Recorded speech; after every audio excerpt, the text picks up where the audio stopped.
नमस्कार लाडक्या बहिणींनो. आजचा व्हिडिओ खूप महत्त्वाचा आहे आणि थोडा सावध करणाराही आहे. कारण आज आपण एका अशा चुकीबद्दल बोलणार आहोत जी अनेक महिला नकळत करत आहेत आणि त्याचा परिणाम काय होतो माहितीये का? हप्ता थेट बंद होऊ शकतो. हो मित्रांनो, हे खरं आहे. आता तुम्ही विचार करत असाल, आपण काय चूक करतोय? तर चला एक छोटी स्टोरी समजून घेऊ. एका महिलेनं अर्ज केला. तिला सुरुवातीचे 2 हप्ते मिळाले. सगळं व्यवस्थित चाललं होतं. पण अचानक 3ऱ्या महिन्यात पैसे येणं बंद झालं. ती खूप घाबरली. तिला वाटलं योजना बंद झाली की काय. पण जेव्हा तिने चौकशी केली तेव्हा एक छोटं कारण समोर आलं. तिचं बँक अकाउंट काही महिन्यांपासून इनॅक्टिव्ह झालं होतं आणि सिस्टमने ते डिटेक्ट केलं आणि पेमेंट होल्ड केलं. मित्रांनो, ही गोष्ट खूप लोकांसोबत होत आहे. आपण अकाउंट वापरत नाही, ट्रान्झॅक्शन करत नाही आणि मग अचानक प्रॉब्लेम सुरू होतो. म्हणून आजपासून एक सवय लावा.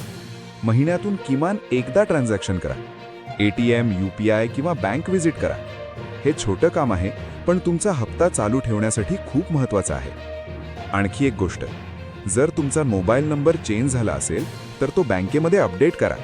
कारण OTP व्हेरिफिकेशन फेल झालं तर पेमेंट अडकू शकतो. मित्रांनो, योजना चालू आहे, पण आपण जागरूक असणं खूप गरजेचं आहे. ही माहिती इतरांपर्यंत नक्की पोहोचवा.